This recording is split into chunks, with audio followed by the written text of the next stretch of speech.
পবিত্র কোরআন মাজিদের মধ্যে যদি কামেল ওলি মানার কথা বলে, তাহলে আমরা মানবো না মানবো না বলুন? নিশ্চয়ই আমরা মানবো। যদি মানার কথা না বলেন, তাহলে আমরা কিন্তু মানবো না। আমরা মূলত বিশ্বাস করি মূলত কাকে? এই কোরআনকে। এই কোরআন যদি অর্ডার দেয় যে কামেল ওলিকে মানতে হবে, তাহলে আমরা অবশ্যই মানবো না মানবো না? অবশ্যই মানবো। একটু খেয়াল করে দেখি, আল্লাহ পাক রব্বুল আলামিন পবিত্র কোরআনুল মাজিদের প্রথমে যেটা ক্রমিক সংখ্যায় সজ্জিত হয়েছে সূরাতুল ফাতিহা।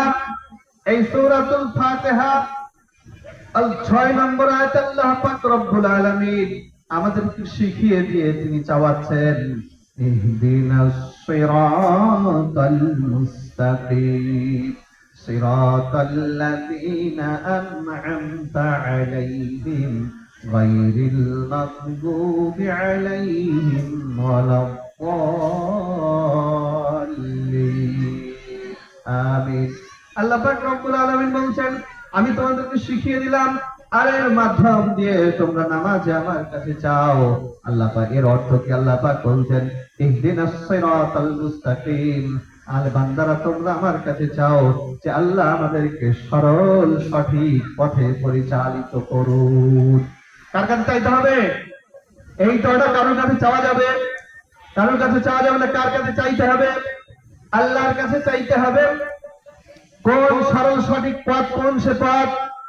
আবার আল্লাহ তাআলা শিখিয়ে দিয়েই আমাদেরকে দিয়ে চাওয়াচ্ছেন। আল্লাহ বলছেন, সিরাতাল্লাযীনা আন'আমতা আলাইহিম, সেই সরল পথ যে পথে চলে আমার বান্দারা পুরস্কৃত হয়েছেন। বলুন সুবহানাল্লাহ। যে পথে চলে আমার বান্দারা পুরস্কৃত হয়েছেন, পুরস্কার পেয়েছেন, ইনাম পেয়েছেন, মনোনীত হয়েছেন। এখন আমার আপনার কোশ্চেন, মনোনীত হয়েছেন কারা? মনোনীত হয়েছেন কারা? আজকে আমি আপনি বলি, আমরা কি নফল নামাজে, সুন্নাত নামাজে, ওয়াজিব নামাজে, ফরজ নামাজে সূরা ফাতিহা তেলাওয়াত করি না করি না? সূরা ফাতিহা তেলাওয়াত না করলে নামাজ হবে না হবে না? ইমামের পিছনের কথা বাদ, সূরা ফাতিহা তেলাওয়াত করলে না তেলাওয়াত করলে নামাজ হবে না হবে না? নামাজ হবে না। আচ্ছা বলুন, যদি সূরা ফাতিহার সব আয়াত তেলাওয়াত করলেন, ইহদিনাস সিরাতাল মুস্তাকিম টা বাদ দিলেন, তাহলে নামাজ হবে না হবে না? হবে না। কিন্তু সূরা ফাতিহার সব তেলাওয়াত করলেন, কিন্তু ইহদিনাস সিরাতাল মুস্তাকিমের যে মানে আছে, অর্থ আছে, ওটা আপনি মনে প্রাণে বিশ্বাস করলেন না, তাহলে আপনার ঈমান থাকবে? নামাজ হবে না হবে না? হবে না। তাহলে এইবারে আসি, আল্লাহ তাআলা মনোনীত করেছেন কাদের? আল্লাহ তাআলা বলছেন, যাদেরকে আমি পুরস্কৃত করেছি, মনোনীত করেছি, তাদের পথে তোমরা চলার জন্য আমি আল্লাহর কাছে প্রতি নামাজে চাও। সুবহানাল্লাহ। এখন মনোনীত করেছেন আল্লাহ তাআলা কাদের? তাই দেখতে হবে। আল্লাহ পাক রব্বুল আলামিন পবিত্র কোরআনের সূরার নাম সূরা নিসা, 4 নম্বর সূরা। সূরার নাম সূরা নিসা, আয়াত নম্বর 69। আয়াত নম্বর 69। এই সূরা ফাতিহার এই 6 নম্বর আয়াতের ব্যাখ্যা ওখানে আল্লাহ তাআলা পরিষ্কার করে দিলেন। একটি আয়াতের ব্যাখ্যা অপর একটি আয়াত দিলে করে দিলেন।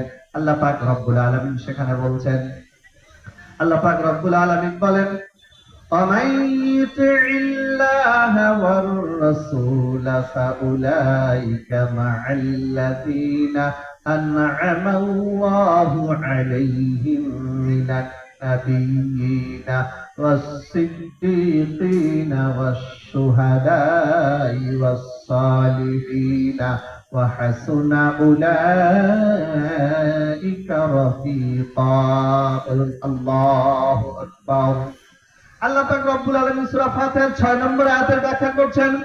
আল্লাহ বলছেন, আমাই ইতিল্লাহ ওয়ার রাসূল, আর যে ব্যক্তি অমান, আর যে ব্যক্তি ইতিল্লাহ আল্লাহ তাআলার হুকুম সমূহকে মেনে নেবে, আর রাসূল আর রাসূলের সুন্নাত এবং পদ্ধতি সমূহকে মেনে নেবে, তাহলে তার ক্ষেত্রে ঘোষণা দিচ্ছেন, কি ঘোষণা দিচ্ছেন? ফাউলাইকা মা'আল্লাযীনা তো সেই সমস্ত ব্যক্তিরা, কোন সমস্ত ব্যক্তিরা? যারা আল্লাহ আল্লাহ রাসূলকে মেনে নেবে, সেই সমস্ত ব্যক্তিরা মাআল্লাযীনা আনআমাল্লাহু আলাইহিম, থাকবে তাদের সঙ্গে যাদেরকে আল্লাহ পুরস্কৃত করেছেন। বলুন সুবহানাল্লাহ। থাকবে তাদের সঙ্গে যাদেরকে আল্লাহ পুরস্কৃত করেছেন। বলুন সুবহানাল্লাহ। আল্লাহ বলেছেন পুরস্কৃত করেছে আমি চার শ্রেণীকে। কয় শ্রেণীকে? চার শ্রেণীকে আমি পুরস্কৃত করেছি। আল্লাহ যদি শুধু নবী মানার কথা বলতেন, আল্লাহ যদি শুধু সাহাবী মানার কথা বলতেন, তাহলে আল্লাহ পাক রব্বুল আলামিন এই আয়াতে চারটি নাম ঘোষণা করে দিতেন না। আল্লাহ পাক বলছেন মিনান নাবিয়্যিন ওয়াস-সিদ্দীকিন ওয়াশ-শুহাদা ওয়াস-সালিহিন, বলছেন আমি এই চার শ্রেণীকে আমি আল্লাহ তাআলা পুরস্কৃত করেছি। বলুন সুবহানাল্লাহ। চার শ্রেণীর মধ্যে আল্লাহ বলছেন আমি প্রথমে পুরস্কৃত করছি নবীগণকে। তাদের সর্বপ্রথম পুরস্কৃত করেছি নবীগণকে। আর-সিদ্দীকিন, এবং দ্বিতীয় বলছেন আমি সিদ্দীকিনদের পুরস্কৃত করেছি। সিদ্দীকিন কারা? কারা সিদ্দীকিন?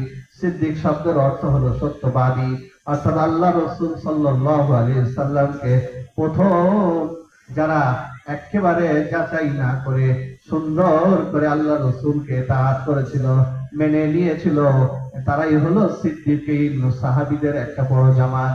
আর সেই সিদ্দীকিনদের সর্দার হচ্ছেন হযরত আবু বকর সিদ্দিক রাদিয়াল্লাহু তাআলা আনহু। বলুন সুবহানাল্লাহ। আল্লাহ বলেন দ্বিতীয় নম্বরে হচ্ছে সিদ্দীকিন। তৃতীয় নম্বরে পুরস্কার করেছে আশ-শুহাদা, শহীদদেরকে। শহীদ এক বচন, শহীদের বহু বচন হলো শুহাদা। আল্লাহ বলছেন দ্বীন ইসলামের জন্য যারা যাদের জানটাকে আল্লাহর জন্য নবীর ডাকে এসে দ্বীন ইসলামকে কায়েম করার জন্য, কোরআনের শাসনকে, কোরআনের রাজকে কায়েম করার জন্য, আল্লাহর আইনকে কায়েম করার জন্য, আল্লাহর আইনকে বাস্তবায়ন করার জন্য, যারা যাদের বুকের তাজা রক্ত শুষ্ক মরুর বালুকে লাল করে ভিজিয়ে দিতে জীবনের মায়া করেনি, রক্তগুলো শুষ্ক মরুর বালু ভিজিয়ে লাল করে দিয়েছিল, তারা ভেবে নিয়েছে যে আল্লাহ আমাদের মালও কিনেছেন, জানও কিনেছেন, অতএব শুধু মাল দিলে হবে না, জানও দিতে হবে। এরা হলো শহীদ। আল্লাহ বলছেন তৃতীয় নম্বরে আমি পুরস্কৃত করেছি শহীদগণকে। বলুন সুবহানাল্লাহ। চতুর্থ নম্বরে আল্লাহ বলছেন আমি পুরস্কৃত করেছি সালেহীনদের। কাদের? সালেহীন। এখানে সালেহীন মানে নেক, সালেহীন মানে নেক। এখন আমার আপনার প্রশ্ন তো হতে পারে যে সালেহীন, আমি নেক কাজ করলে আমি সালেহ। হ্যাঁ আপনি সালেহ, কিন্তু আল্লাহ পাক রব্বুল আলামিন কোরআনে একটা উদ্ধৃতি দিয়েছেন। আল্লাহ পাক রব্বুল আলামিন সূরা বাকারা আয়াত নম্বর 197, সূরা বাকারা আয়াত নম্বর 197, সূরা বাকারা আয়াত নম্বর 197, আল্লাহ পাক রব্বুল আলামিন ওই আয়াতের শেষের দিকে আল্লাহ পাক রব্বুল আলামিন বলেছেন তাযাওয়াদু ফাইন্না খায়রাজ যাদিত তাকওয়া। তাযাওয়াদু ফাইন্না খায়রাজ যাদিত তাকওয়া। তোমরা জান্নাতের জন্য, আল্লাহ পাওয়ার জন্য তাযাওয়াদু, একটা পাথেও অবলম্বন করো, একটা রাস্তা ধরো। ফাইন্না খায়রাজ যাদিত তাকওয়া, তার মধ্যে সর্বোৎকৃষ্ট, আল্লাহ পাওয়ার জন্য সর্বোৎকৃষ্ট রাস্তা হলো তাকওয়ার রাস্তা। বলুন সুবহানাল্লাহ। তাই এই আয়াতের দৃষ্টান্ত অনুযায়ী যারা তাকওয়ার চরম পর্যায়ে, চরম শিখরে আছেন, তারাই হলো আল্লাহর সালেহীন বান্দা। বলুন সুবহানাল্লাহ। আমি আপনি দৃষ্টান্ত দিয়ে বিচার করি। হযরত মাওলানা সুফি মুফতি আযম গাজী রাহমাতুল্লাহ আলাইহি, তিনি আল্লাহর জন্য জমিদারি ত্যাগ করেছেন, তিনি আল্লাহর জন্য তিনি সবকিছুই ত্যাগ করেছেন। তিনি আল্লাহ ছাড়া, আল্লাহর জন্য তিনি যা কিছু করার দরকার নবীর সুন্নাত ধরে ধরে তিনি করে এগিয়ে গেছেন। তাকওয়ার চরম পর্যায়ে তিনি পৌঁছে গেছেন। তাই তাকে আমরা বলছি কামেলিন। আর যার কথা, যার সঙ্গে থাকার ব্যাপারে আমরা আল্লাহর কাছে 5 ওয়াক্ত নামাজে কামনা করি, আল্লাহ আমাদেরকে কোন দোয়ার বরকতে না চাইতে আল্লাহ পাক রব্বুল আলামিন দুনিয়ায় তাদের সাথে মিলিয়ে দিয়েছেন। সুবহানাল্লাহ।